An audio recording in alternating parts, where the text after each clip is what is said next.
Hey everybody, welcome back. Today we're going to be using our Ninja Foodi Pressure Cooker to make poor man's burnt ends. We're going to be making them without the high cost of beef brisket, and instead of taking all day to cook, we're going to get it done in 30 minutes. So you ready? Let's get into this. For this recipe, we're going to need some beef chuck roast, apple cider vinegar, organic honey, a little bit of salt and pepper, minced garlic, some zero sugar barbecue sauce, some green onions, a little bit of liquid smoke, and some monk fruit sweetener. Stevia and xylitol work here too. I probably wouldn't use the stevia because it's got kind of a funky aftertaste and it's gonna affect the meat a little bit. If you'd like to make this recipe, all the ingredients and measurements are down in the description of the video, along with the calorie count, the protein, the carbs, and the fat. Okay, first things first, we're gonna need a large mixing bowl, set that aside, and we are gonna trim this meat. We want most of this fat on here, but we don't want any excessive fat. Like here we got a big knot of nothing but fat, so we're gonna slice that off. And then right in here, we got this big section here that is just nothing but solid fat. So we're gonna cut that out as well. Other than that, the rest of this cut looks pretty good. So we wanna slice this up and pretty much kind of dice it in smaller pieces. However you wanna do that is perfectly fine. You just don't wanna leave it in pieces that are too terribly large. Probably want pieces that are no larger than this. Keep in mind, you don't want to go too small on these because they are going to kind of fall apart a little bit in the pressure cooker. Still have pieces of meat here. See, like that's a little bit too big, so we'll slice that in half. And as we get these diced, we're just going to throw them right into our mixing bowl right here.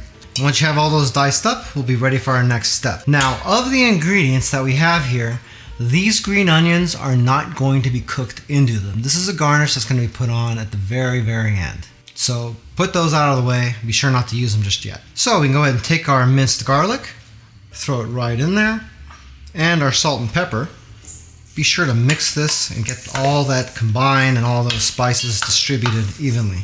You don't want to go too heavy on the spice because we are using barbecue sauce and honey and some other things too. We don't really want to overpower what we're trying to do here, you know what I mean? Also, I'm not using very much salt on this. I wouldn't recommend you put too much on there. I'm always of the belief that put less salt in when you're cooking and then add more at the end. If you need to season something up, don't put a whole bunch in at the beginning and then you end up with salty food because that's a heck of a lot harder to fix. Once you got those mixed up, we'll go ahead and mix in our monk fruit sweetener. And we'll just do the same thing, just to get it distributed around in there.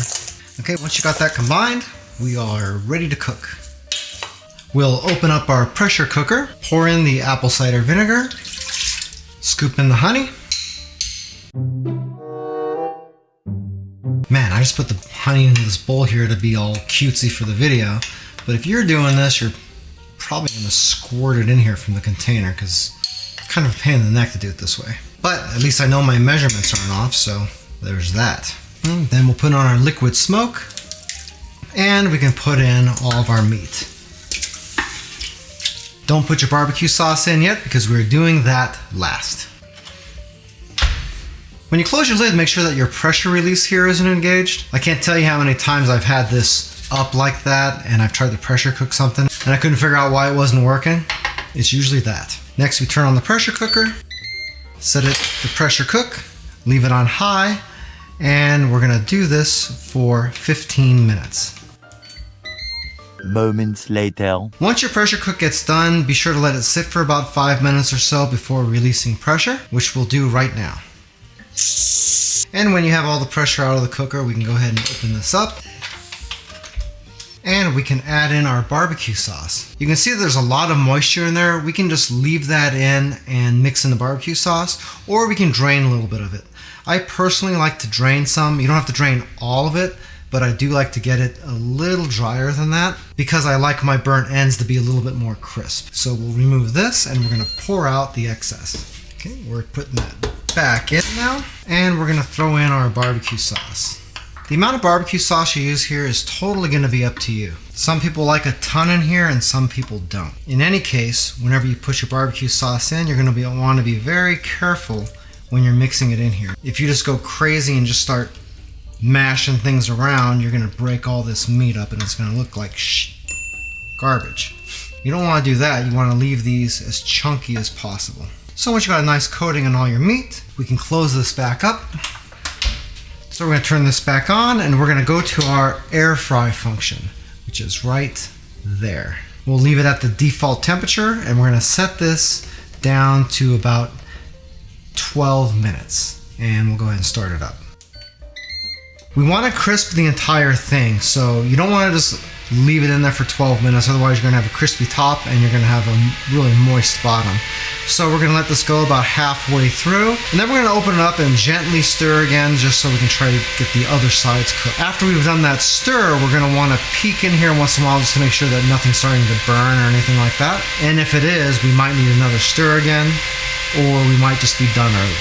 More moments later. Okay, we're about halfway done. Let's check this out. Ooh, that's really starting to look good. So we're just going to give this a quick stir. As you can see, those tops are nice and browned. So definitely we're going to want to keep an eye on this for the next few minutes because we're already getting a little dark on the edges here.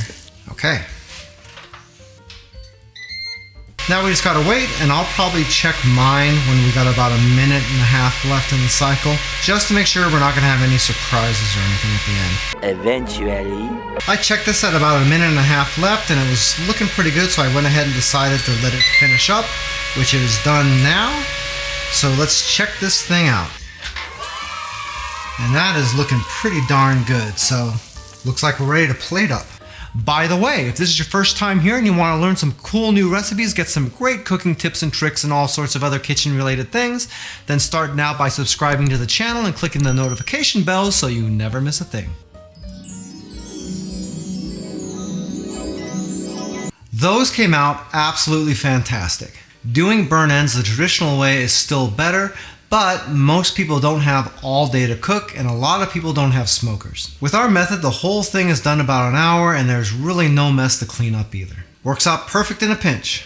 If you'd like a little bit more information about the Ninja Foodi Pressure Cooker that we used in this video, we do have an Amazon affiliate link for it down in the description of the video. If you buy anything through those links, we do make a small commission, but it doesn't change the price that you pay 1 cent. If you want some more information about Joe's Phenomenal, you can watch a couple more videos or you can check us out online at joesphenomenal.com. If you like this video, you might like this video right here where we show you how to make a really great grilled cheese sandwich with the air fry function in your Ninja Foodi Pressure Cooker. You try that once and it's going to be the new preferred way you have of making those. They're that good. Well, that's it for now. I hope to see you back again really soon, and until that time, I'm Joe and I hope you have a phenomenal day.